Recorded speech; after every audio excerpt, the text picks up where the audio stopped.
देखिए अनूप, जानकारी वही है जो आपने बताया था कि अभी तक पार्टी की तरफ से कुछ बताया नहीं जा रहा है क्लियर। उनके वकील भी कुछ क्लियर नहीं बता रहे हैं। उनका कहना है हम 10 बजे कोर्ट में मौजूद रहेंगे। अगर उनको आना होगा तो हम कोर्ट का जो आदेश है उसका पालन करेंगे, वरना हम एक एप्लीकेशन देंगे, जैसा कि हमें निर्देश मिलेगा हम एक एप्लीकेशन देंगे और ये कहेंगे एप्लीकेशन के जरिए कि अभी सदन चल रहा है और विश्वास मत पर जो है बहस होनी है, इसलिए वो काम छोड़कर आने में असमर्थ हैं और इसके लिए एक नई तारीख दी जाए।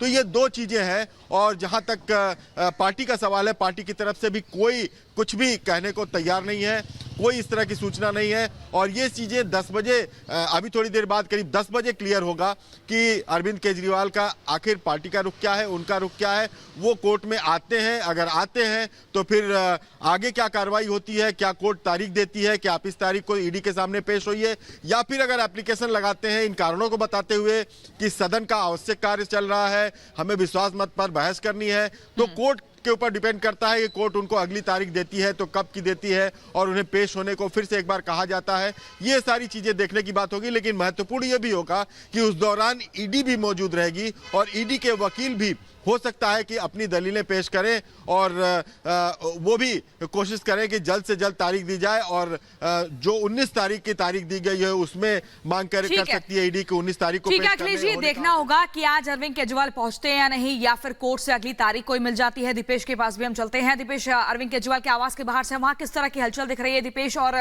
लगातार ये सवाल बड़ा बना हुआ है कि आज का ही दिन है जब विधानसभा में विश्वास मत पर चर्चा होनी है, वहीं राउज एवेन्यू कोर्ट में पेश होना है। अगर पेश नहीं होते हैं तो क्या अगली तारीख यहां पर मिल जाएगी? अभी आप केजरीवाल के आवास के बाहर किस तरह की हलचल देख रहे हैं?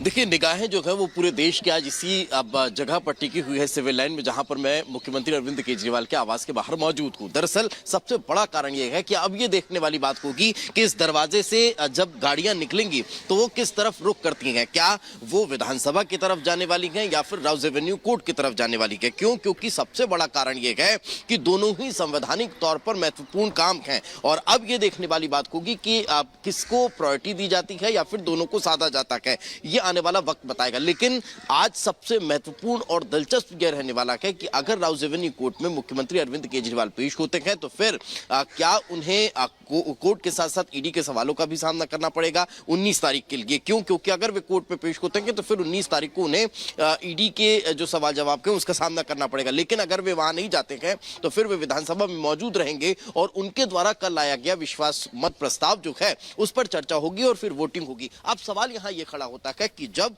आपकी सरकार पूर्ण बहुमत में है तो फिर तीसरी बार ये विश्वास प्रस्ताव लाने की इच्छा जो है वो आखिर क्यों जाहिर की गई? ये कहीं ना कहीं सबसे बड़ा सवाल खड़ा होता है कि क्या ये सिर्फ और सिर्फ जो राउज एवेन्यू कोर्ट के वहां पेश होने से बचने के लिए ये बहाना ढूंढा गया है या फिर इसके पीछे कोई दूसरा कारण है? इसी को लेकर एक रिपोर्ट पहले दर्शकों तक पहुंचाते हैं, उसके बाद फिर आगे की चर्चा करेंगे। देखिए ये खास रिपोर्ट।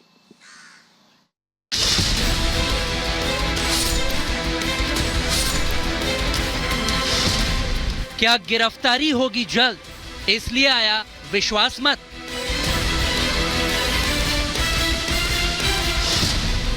भ्रष्टाचार के घाव, क्या इसीलिए बचने वाला दाव? सियासत में दाव पेच और शहमात का खेल सबसे जरूरी होता है, जिसे आम आदमी पार्टी भी लंबे वक्त से खेलती आ रही है। लेकिन करप्शन के चंगुल में फंसी पार्टी के मुखिया अब एक नया दाव खेल रहे हैं। वैसे तो पीएम मोदी अक्सर अपने फैसलों से सबको चौंकाते रहे हैं, लेकिन दिल्ली के मुख्यमंत्री अरविंद केजरीवाल ने अब मोदी के उसी स्टाइल को फॉलो करने की कोशिश कर ली है, क्योंकि केजरीवाल दिल्ली की विधानसभा में अचानक विश्वास प्रस्ताव लेकर आ गए। यानी अपनी सरकार को मजबूत साबित करने के लिए उन्होंने सदन में ताल ठोक दी है। 7 एमएलए को इन्होंने संपर्क किया था बीजेपी वालों ने, तो पिछले इतने सालों में एक और ऑपरेशन लोटस, कई ऑपरेशन लोटस कर चुके हैं, एक और ऑपरेशन लोटस इन्होंने कोशिश की, लेकिन सभी 21 एमएलए ने मना कर दिया हमारी जानकारी के हिसाब से। दूर दूर तक दिल्ली के मुख्यमंत्री अरविंद केजरीवाल की सरकार को वैसे तो कोई खतरा नहीं है, फिर भी अचानक विधानसभा में विश्वास प्रस्ताव पेश करके केजरीवाल ने तमाम राजनीतिक विश्लेषकों को भी चौंका दिया है। हालांकि इसके पीछे की कहानी भी कुछ और है। सिर्फ सरकार की मजबूती दिखाना केजरीवाल का मकसद तो नहीं लगता, बल्कि उनका प्लान है कोर्ट कचहरी से लेकर एजेंसियों से बचना। आप सोच रहे होंगे कि ये कैसा प्लान है, तो तारीखों के जरिए आपको इसका पूरा का पूरा खेल समझा देते हैं। जैसे 14 फरवरी को दिल्ली की राउज एवेन्यू कोर्ट ने केजरीवाल को समन भेजा और पेश होने के लिए कहा। फिर 16 फरवरी को विधानसभा में केजरीवाल विश्वास मत प्रस्ताव पेश कर देते हैं, तो 17 फरवरी को सदन में इसी प्रस्ताव पर चर्चा होनी है। लेकिन इसी दिन यानी कि 17 फरवरी को राउज एवेन्यू कोर्ट में केजरीवाल को पेश भी होना है। तो 19 फरवरी को छठे समन पर ईडी के सामने भी केजरीवाल की पेशी है। लेकिन अब तक शराब घोटाले में 5 बार ईडी के समन ठुकरा चुके केजरीवाल इस बार भी शायद जाने के मूड में नहीं है, मगर फंदा कोर्ट का भी कस चुका है। तभी तो बचने के लिए शायद उन्होंने ये दाव चला है।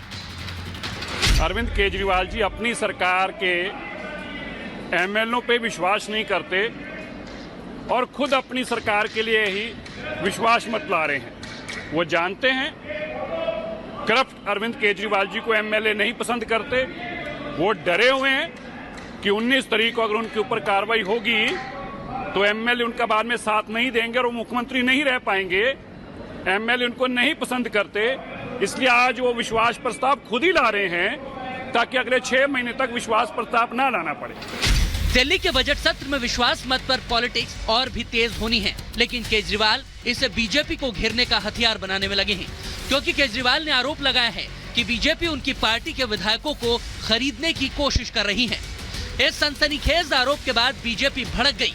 दिल्ली क्राइम ब्रांच ने भी केजरीवाल से सबूत मांग लिए, मगर सबूत देने के बजाय सियासी ड्रामा ही होता रहा। उसके बाद केजरीवाल को एजेंसी ने अगला समन थमा दिया, जिसके बाद अब केजरीवाल ने विश्वास मत प्रस्ताव को खरीद फरोख्त से जोड़कर सदन में पेश कर दिया।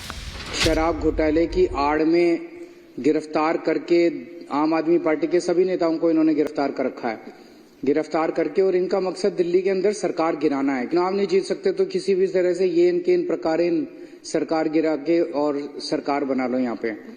तो लेकिन ये भी इनका ऊपर वाले की दया है हमारे ऊपर, जनता का विश्वास है, ये प्रयास इनका सफल नहीं रहा।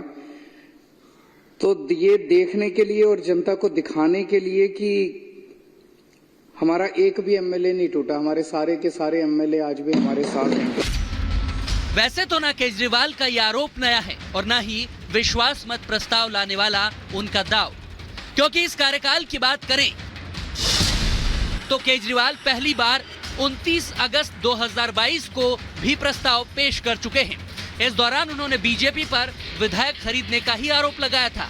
तब उन्होंने ये भी कहा था कि मोदी हटेंगे तभी भारत भ्रष्टाचार मुक्त हो पाएगा।